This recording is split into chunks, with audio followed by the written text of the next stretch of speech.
몇 시간 강의 들으시면서 예루살렘에 대해서 친숙해지셨는지요? 예루살렘에 대한 공부를 조금 더 해야 될 것 같습니다. 그래서 지금 이 시간은 예루살렘에 아주 중요한 랜드마크들이 있습니다. 지표들이라고 하죠. 그 지표들에 대해서 찾아가 보도록 하겠습니다. 우선 예루살렘을 방문하시는 분들은 산에 대한 이야기를 많이 듣습니다. 예루살렘에 산들이 많이 있다. 성경 자체의 내용에도 예루살렘과 더불어서 이야기하면서 산들 이야기를 많이 합니다. 근데 우리나라식으로 생각을 해서 여기저기 솟아있는 산들을 생각하면 되지 않고요. 예루살렘의 산들은 아주 낮습니다. 골짜기에서 보아서는 산이지만 성전 산에서 보면은 거의 같은 지표 위에 있지 않는가 그렇게 생각이 들 정도로 산들이 평범한 군웅에 불과합니다. 그래서 그 산들에 대한 이야기를 먼저 하도록 하겠습니다. 여기 보시면 아시겠지만 예루살렘 구도시에 대한 사진입니다. 모습입니다. 중심으로 해서 한번 산을 살펴보겠습니다. 예루살렘 성전산의 바로 뒤가 감난산입니다. 깊은 계곡 하나 차이를 뒀는데 얼마 떨어지지 않았습니다. 손을 뻗으면 닿을 만큼 가까이에 있습니다. 기드론 계곡을 건너면 감난산이고요. 성전산이 있고요. 그 다음에 시온산이 있습니다. 시온산과 성전산 거의 같은 위치에 있고요. 지표 위치에 있고 거리가 글쎄요 많이 떨어지지 않았습니다. 그리고 산은 아니지만 우리가 이야기하는 언덕이요. 골고다 언덕이 저쪽 좌측에 보이고 있습니다. 그래서 이 네 산에 대한 이야기를 잠깐 드리도록 하겠습니다. 성전산은 너무나 유명한 산입니다. 그렇죠? 그래서 성전산은 현재 예루살렘의 정중앙에 자리를 잡는다 이렇게 생각하시면 되고요. 그다음에 이 성전산에 대해서 성전 안에서 예수님께서 사람들이 앉아 있는 것을 보시고 파는 사람들이 앉아 있는 것을 보시고 성전 정결 사업을 하시지 않습니까? 그 성전이 있었던 산을 갖다 성전산이라고 부릅니다. 지금은 모스크가 들어서 있기 때문에 참 마음이 그렇게 편하지는 않습니다. 성전이 없어지고 모스크가 들어서 있기 때문에 편하지는 않지만 그래도 예전에 그 성전산 그 윤곽이 그냥 그대로 보존되어 있습니다. 이 성전산은 조금 전에 말씀드렸습니다만은 지금의 예루살렘의 중심이라고 보시면 됩니다. 워낙 많은 세계적인 순례자들이 찾아오는 곳이라서 기독교인들, 이슬람인들, 유대인들 다 이 성전산을 향해서 찾아오기 때문에 아주 중요한 하나의 지표가 되고 있으며 랜드마크가 되고 있습니다. 자, 그래서 성전산을 중심으로 해서 예루살렘이 어떻게 생겼는지 보는 겁니다. 대한민국 서울처럼 이렇게 평평한 도시가 아닙니다. 성전산도 약간 솟아있지만 그 옆에 있는 그 부도심들도 보십시오. 다 산등성 위에 마을들이 저렇게 솟아 있습니다. 제일 중요한 곳이 성전산이기 때문에 늘 예루살렘을 생각할 때는 또 혹시 그곳에 여행 가신 다음에 중심을 삼을 때는 성전산을 중심 삼아서 자기의 방향을 정하시면 됩니다. 어디에서든지 이 성전산은 아주 중요한 중심이 됩니다. 그 성전산 바로 뒤가 말씀드렸다시피 감난산입니다. 감난산의 한 중턱하고 성전산 높이하고 거의 비슷합니다. 그러니까 감난산의 제일 높은 것은 성전산보다 높습니다만은 여기는 이 높이는 우리 어린아이를 데리고 갔다 손칠지라도 초등학교 학생 정도의 어린아이를 데리고 갔다 손칠지라도 제일 밑에서 위에까지 아주 단숨에 올라갈 수 있는 그러한 높이뿐이 안 됩니다. 감난산이 보이는데 감난산은 아주 우리한테 많은 회상을 주는 산입니다. 저희가 찬미하고 감난산으로 나아가니라 때에 예수께서 제자들에게 이르시되 네. 제자들과 예수님이 늘 다니셨던 감난산 같기도 하고요. 또 감난산 그 나무 그늘 밑에서 쉬시는 일도 계시고요. 나중에 예수님이 잡히시는 그때에는 이 감난산에서부터 그 사건이 시작됩니다. 그래서 감난산은 많은 추억을 주고 또 교훈을 주는 산인데요. 그래서 그 산에 예수님과 관련되어 있는 유적들이, 기념교회들이 많이 있습니다. 그 많은 교회들에 대해서 여러분들이 보시고 또 설명을 들으셨을 줄 압니다만은 이런 교회들이 있습니다. 네, 여기 감난산입니다. 제일 밑에, 감난산 제일 밑에 기도로운 계곡과 거의 같은 높이에 만국교회라고 하는 교회가 지금 보이고 있습니다. 네, 감난산이었습니다. 이제는 감난산 말고 시온산으로 한번 가보죠. 여기가 지금 성전산입니다. 성전산에서 여러분들이 보시기에는 서쪽입니다. 서쪽으로 가로질러서 보면은 이 그림 위쪽에 상단부에 높다란 기념교회가 하나 보입니다. 그 기념교회가 있는 곳이 시온산입니다. 그래서 높이의 차이는 그렇게 많이 차이 나지 않습니다. 그래도 조금은 올라가는 언덕인데 이 언덕도 우리가 어린 자녀들하고 같이 가더라도 충분히 오를 수 있는 그러한 언덕에 불과합니다. 보라, 나와 및 여호와께서 내게 주신 자녀들이 이스라엘 중에 징조와 예표가 되었나니 이는 시온산에 계신 만군의 여호와께로 말미암은 것이라. 시온산은 구약 백성들에게는 너무너무 중요한 산입니다. 마음의 산이죠. 하나님이 계신 곳으로서의 마음에 늘 두고 흠모하는 그러한 산이기 때문에 시온산에 대한 이야기는 상당히 많이 있습니다. 성경 자체도 시온산에 대한 이야기를 많이 합니다. 특별히 하나님이 계신 곳, 하나님이 좌정하신 곳으로서 시온산을 자주 이야기합니다. 네, 시온산에 있는 우투소선 교회입니다. 기독교회는 아니고요. 카톨릭 교회인데 우투소서에 있기 때문에 멀리서 봐도 저 건물이 저기 있구나, 저기가 시온산이구나 이렇게 구별할 수가 있습니다. 그리고 또 지금 남아있는 성벽이요. 성벽 바로 옆에 있습니다. 바로 옆에 있기 때문에 시온문을 통해서 시온산으로 가는 것이 뭐 얼마 차이 나지 않습니다. 몇 걸음만 옮기면 아니요. 아예 시온 성문을 내딛자마자 시온산입니다. 시온산에 있는 문이기 때문에 또 시온문이라고도 부르는 것입니다. 멀리서 보더라도 또 위에서 항공 촬영한 사진인데요.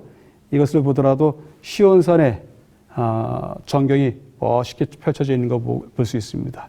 시온산과 성전산의 거리가 또 멀지 않은 것도 볼 수 있습니다. 시온산이 이렇게 생겼습니다. 그래서 시온산과 성전산을 같이 놓고 보자. 같이 놓고 보면 좀 차이가 있죠? 이 고의 높이의 차이는 있지만 그래도 쉬이 갈 수 있는 거리에 있고 그렇게 큰 차이는 나지 않습니다. 이제 마지막으로 하나 더 볼 산이 있군요. 골고다산입니다. 산보다는 언덕이라고 표현을 하죠. 골고다는 이렇게 생겼습니다. 여기 성전산이 있었고요. 성전이 있었고요. 예수님 당시에 이 예루살렘의 모습입니다. 예수님 당시에는 아직까지 이 골고다를 지금의 성벽이 있는 그 성벽이 예수님 당시에는 아직까지 구축이 되지 않았습니다. 그래서 예수님이 돌아가셨던 골고다 언덕은 성문 밖이었습니다. 그래서 성문 밖에 있는 돌로 이루어진 언덕입니다. 조그만 산입니다. 이 근처가 다 돌산입니다. 그래서 이곳에 골고다 언덕이 있었다. 이렇게 정도 보실 수가 있습니다.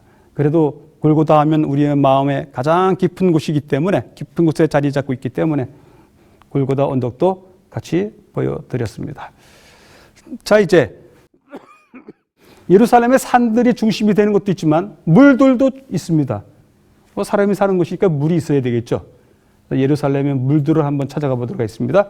제일 중요한 물의 샘, 기온샘이 성전산 밑에 있고요. 다윗성 옆에 있습니다. 그리고 기온샘에서 흘러나온 물들이 모이는 실로암 연못이 있고요. 그다음에 성전산 옆쪽에 있는 베데스다 연못이 있습니다. 이렇게 세 개의 샘과 연못이 아주 중요한 역할을 합니다. 자, 이것이 이제 그 성전산 밑에 만들어진 다윗성의 모형입니다. 다윗성의 모형인데 그 다윗성 중간쯤에 옆쪽으로 조그만 샘이 하나 있었습니다. 그 샘을 보존하는 또 성벽을 이렇게 쌓았는데요. 여기가 기온샘입니다. 이 기온샘인데 성경에도 이야기 나오죠. 히스기야가 또 기온의 윗샘물을 막아, 네, 기온샘에 대한 이야기가 이렇게 나와 있습니다. 그래서 이 기온샘물을 어떻게 활용했냐면 이게 지금 다윗성의 옆 실제 모습인데요. 이 부분에 이제 기온샘이 있습니다. 예전에 있었던 그 기온샘 성벽들이 여전히 보존이 되어 있습니다. 기온샘물이 흘러서 그것을 실로암 목까지 갖고 왔습니다. 그 시작되는 기온샘이 시작되는 부분의 모습입니다. 이렇게 흐르는 물들이 다윗성 밑에요. 다윗성 밑에 그 바위 암석들을 깎으면서 길을 내갖고서 물이 흐르게 했습니다. 그래서 그 흐르는 물들의 제일 마지막 지역을 갖다가 실로암 연못이라고 이렇게 이야기합니다.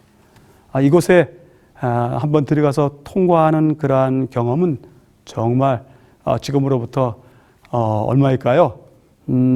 약 3,000년 전의 느낌을 갖게 해준다고 할까요? 아주 특별한 경험을 갖게 해줍니다. 그래서 이 흐르는 물들, 지하로 또 바위를 깨가면서 통로를 만들어서 물 흐르게 한 것을 갖다가 히스기야 터널이라고 이렇게 부릅니다. 그래서 모이는 것이 실로암 연못입니다. 실로암 못이 크지 않습니다. 지금 남아있는 모습으로는 이렇게 남아있습니다. 그저 많이 우기 때 많이 물이 흘러서 이곳이 차고 넘치면 아이들이 여기 와서 수영도 합니다. 물에 담그는 정도이죠. 그런 셈입니다. 그런데 고고학자들이 또 하나의 실로암 연못을 발견했는데요. 이것은 조금 더 뭐라 할까요? 물이 넘쳐날 때는 확 넘치는데 정말 사람들이 여기 와서 연못을 즐길 수 있을 만큼 그렇게 새로운 연못이 발견돼서 지금은 실로암 연못을 상하로 구분하고 있습니다. 베데스다 이야기는 잘 아시죠? 베데스다는 그 성전산 바로 옆쪽으로 있는 연못인데요. 이 베데스다에 대한 이야기는 성경에 나와 있으니까요. 양문 곁에 히브리 말로 베데스다라 하는 못이 있는데 여러 환자들이 와서 이곳에서 물이 동할 때 먼저 들어가겠다고 뛰쳐 들어가는 그런 사건이 있는 곳이 베데스다 연못입니다. 지금 이렇게 흔적이 남아 있습니다. 베데스다 지금 가도 이 모습을 고스란히 볼 수 있는데 성경에 행각 5이 있다고 했는데 그 행각들도 발견할 수 있습니다. 근데 이렇게 이제 깊숙한 모습으로 들어가 있는데요. 당시에도 연못이니까 조금 깊숙은 했겠지만 이 연못이 왜 동하느냐 하는 것에 대해서 많은 학자들이 연구를 했는데 종종 예루살렘에 있는 지진이요. 미진. 그러니까 지진이긴 하지만 커다랗게 흔드는 지진이 아니고 미진 때문에 물이 동하는 것이 아니겠느냐. 그래서 그 까닭에 이 베데스다 연못도 지금은 좀 허물어진 것이 많이 있어 보입니다.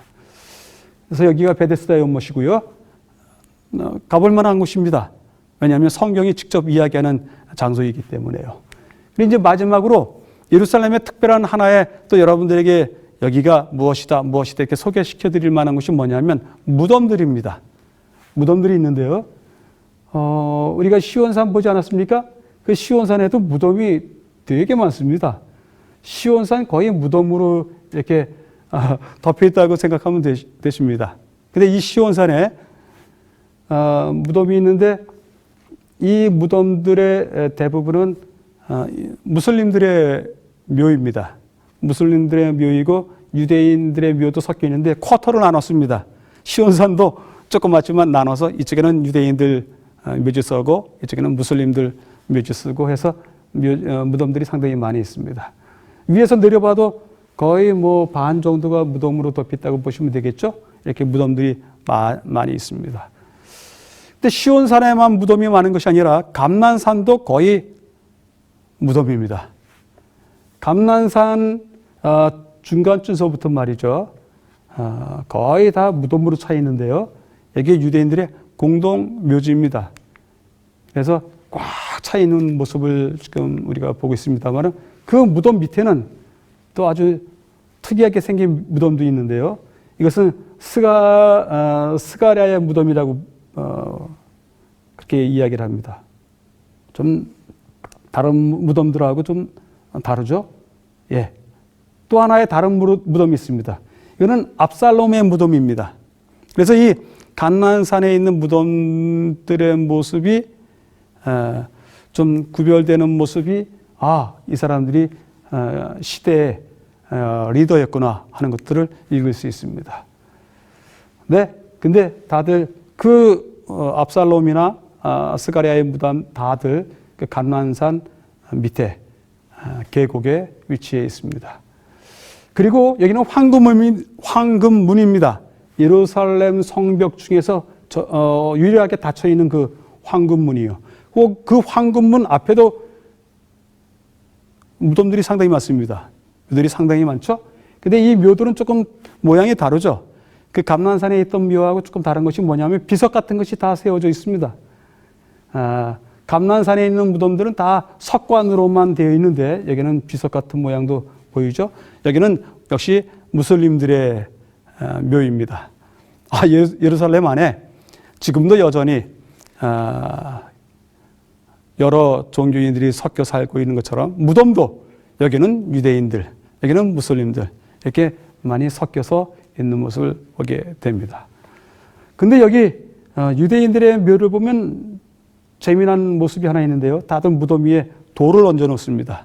이 돌은 너의 믿음이 바위처럼 견고하게 서리라. 하나님을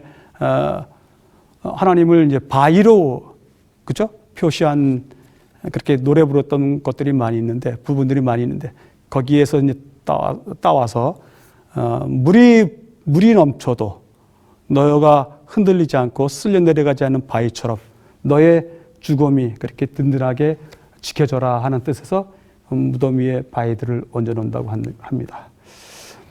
자, 특별한 무덤을 하나 소개해야 될 것 같습니다.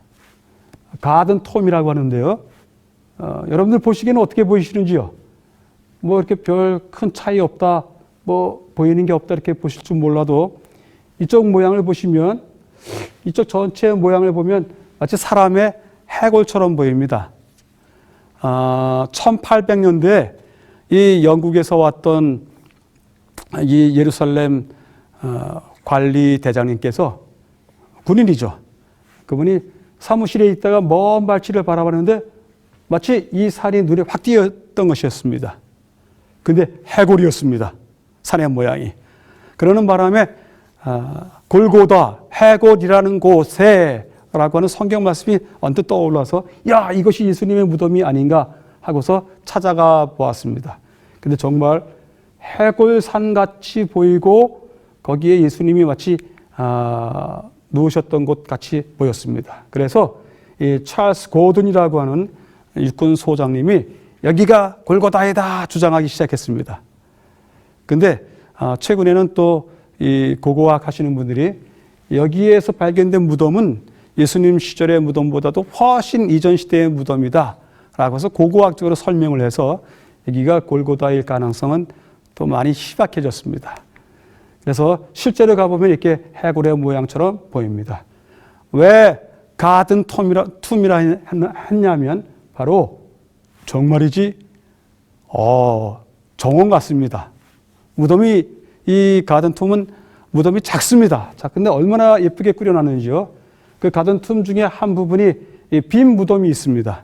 이 무덤이 예수님 시대 이전의 것이다 이렇게 고고학자들이 주장하기 때문에 이것은 예수님의 무덤이 아니다 이렇게 하는데요. 자, 이 가든 툼의 저녁 불빛의 모습 상당한 영감을 주죠. 네, 그렇습니다. 그리고 예루살렘에는 여러 무덤들이 또 있습니다. 왕들의 무덤이 있는 왕가의 계곡처럼 이집트에 있었던 왕가의 계곡처럼 왕들이 묻혀있는 무덤들이 있고요. 그 다음에 다윗 왕의 가묘입니다. 진짜 묘는 아니고 가묘를 기념묘로 갖다가 또 볼 수 있고요. 그 다음에 여기는 어머니 마리아, 예수님의 어머니 마리아의 무덤이라고 알려져 있습니다. 이렇게 예루살렘을 걷다 보니까 이제는 어느 정도 익숙해진 것 같습니다. 그래서 저희들도 이제는 예루살렘에서의 삶이 어떠했는지에 대한 그 일상에 대한 감을 조금 익힐 수 있게 되었습니다. 이제 또 여행을 하다 보시면 여러분들이 예루살렘에 대해서 푹 빠져들게 되실 겁니다.